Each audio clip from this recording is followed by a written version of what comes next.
नमस्कार दोस्तों, स्वागत है आप सबका हमारे इस YouTube चैनल सीबी खसिया पर।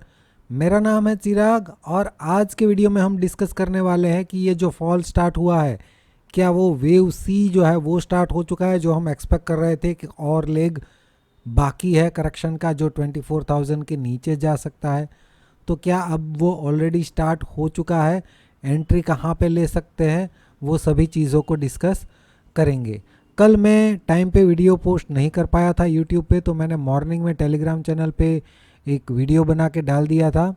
फिर वही वीडियो मैंने यूट्यूब पे भी पोस्ट कर दिया था, राइट।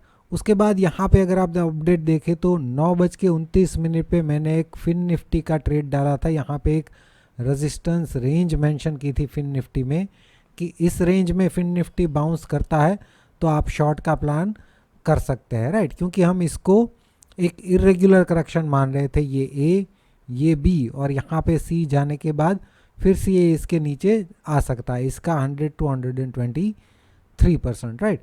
तो ये ऑलरेडी हमने टेलीग्राम चैनल पे मेंशन किया था। उसके बाद जैसे इस रेंज में आया था, जैसे फिन निफ्टी इस रेंज में आया, मैंने फिर से एक शॉर्ट वीडियो बना के ट्रेड प्लान एक्सप्लेन किया था कि स्टॉप लॉस किस तरीके से प्लान कर सकते हैं और ये एटलीस्ट इसके नीचे जा सकता है, क्योंकि ये अगर ए और वन है और ये इरेगुलर करेक्शन है तो एटलीस्ट ये इसके नीचे जाना चाहिए, राइट। और उसके बाद यहाँ पे अगर आप देखें तो उसी रेंज में से एक शार्प फॉल यहाँ तक आ गया, राइट। ये करीबन 200 पॉइंट का जो है ट्रेड हमें मिल चुका था, राइट। अगर किसी ने जल्दबाजी भी की होगी तब भी 100 पॉइंट तो मिले ही होंगे, 100 से 200 पॉइंट आराम से इस ट्रेड में बने होंगे।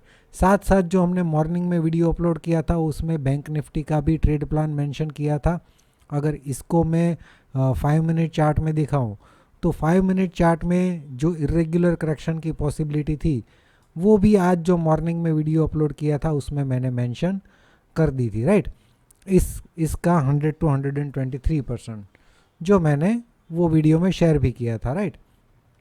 एक मिनट, इसको मैं थोड़ा छोटा कर देता हूँ, राइट। ये ए ये बी और इसका हमने 100 to 123% निकाला था और उसी 100% में जाने के बाद यहाँ से एक फॉल हमें देखने को मिला है, राइट। तो जिस तरीके से हम आज डिस्कस कर रहे थे वीडियो में मॉर्निंग में, ऑलमोस्ट उसी तरीके से मार्केट बिहेव किया है। मॉर्निंग में निफ्टी भी अगर हम देखें तो ये रेजिस्टेंस रेंज में सेल करने को बोला था और ये नीचे का 100 to 123% आ रहा था, राइट। इस रेंज को अचीव नहीं किया लेकिन वहीं से फॉल कर गया, इसीलिए हमें बैंक निफ्टी और फिन निफ्टी में ट्रेड करना था और उसमें भी फिन निफ्टी में एक्सपायरी थी तो उसमें ऑप्शन के प्रीमियम जल्दी से बढ़ते, तो हमने इसीलिए आज फिन निफ्टी को चूज़ किया था ट्रेडिंग के लिए, राइट।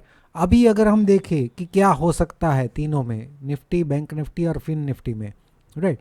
तो निफ्टी से शुरुआत करते हैं। निफ्टी में हम यहाँ पे एक्सपेक्ट कर रहे थे कि ये करेक्शन का फर्स्ट लेग है, यहाँ पे सेकंड लेग के बाद हम इस रेंज में बाउंस एक्सपेक्ट कर रहे थे लेकिन वहाँ तक नहीं गया और यहीं से ये डिक्लाइन कर गया है।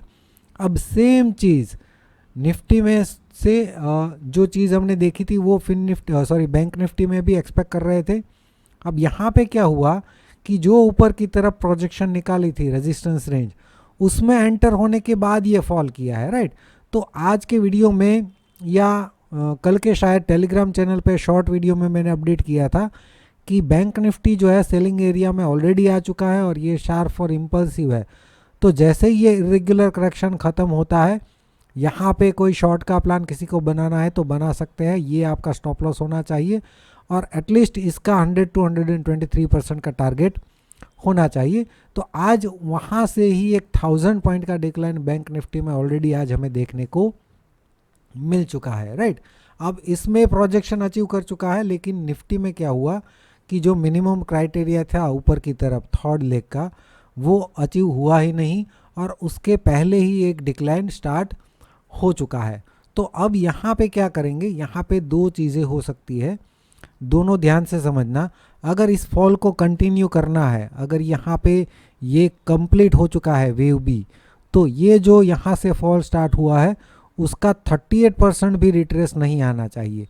अगर ये इस डिक्लाइन का 38% के ऊपर बाउंस करता है तो इसका मतलब होगा कि ये पूरा जो फॉल है अभी भी करेक्टिव ही है और एक बार फिर से निफ्टी इसका 100 to 123% अचीव कर सकता है, राइट।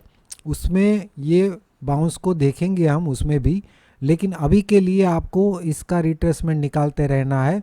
अगर 38% को ब्रेक करता है तो पॉजिटिव हो सकता है, अगर यहाँ पे रिट्रेसमेंट रेंज में करेक्टिव बाउंस करता है तो ये कंटिन्यू कर सकता है। लेकिन अब क्या होगा कि अगर ये ए बी और सी कंप्लीट हो चुका है तो यहाँ से ये सी का 1 और 2 के बाद स्पीड बढ़ना चाहिए, राइट। अगर ये धीरे धीरे डिक्लाइन करता रहता है तो हम समझेंगे कि ये करेक्टिव ही है और एक बार फिर से इसको बाउंस करना अभी भी बाकी है। उस टाइम पे बैंक निफ्टी क्या करेगा वो बात की बात है, उसको हम इंडिविजुअली देखेंगे, राइट। लेकिन निफ्टी में जो सिनारियो था वो हमने ऑलरेडी समझ लिया है। बैंक निफ्टी की बात करें तो अपने रेजिस्टेंस रेंज से ही डिक्लाइन कर रहा है, वहाँ पे कोई डाउट नहीं है हमें। तो अभी इसको क्या करेंगे, अगर यहाँ से वेव सी ऑलरेडी स्टार्ट हो चुका है तो ये वेव सी का 1 और ये वेव सी का 2 होना चाहिए। तो वेव सी का 3 जो है उसका हमने यहाँ पे रिट्रेसमेंट निकाला है 23 to 38%। अगर 38% के ऊपर एक इम्पल्सिव बाउंस कर देता है तो इसमें भी ये ABC हो जाएगा। तो अगर ऐसा है तो ये भी हो सकता है कि एक बार फिर से बाउंस करे, शायद इसका 100 to 123%, 61% के पास आ जाए, राइट।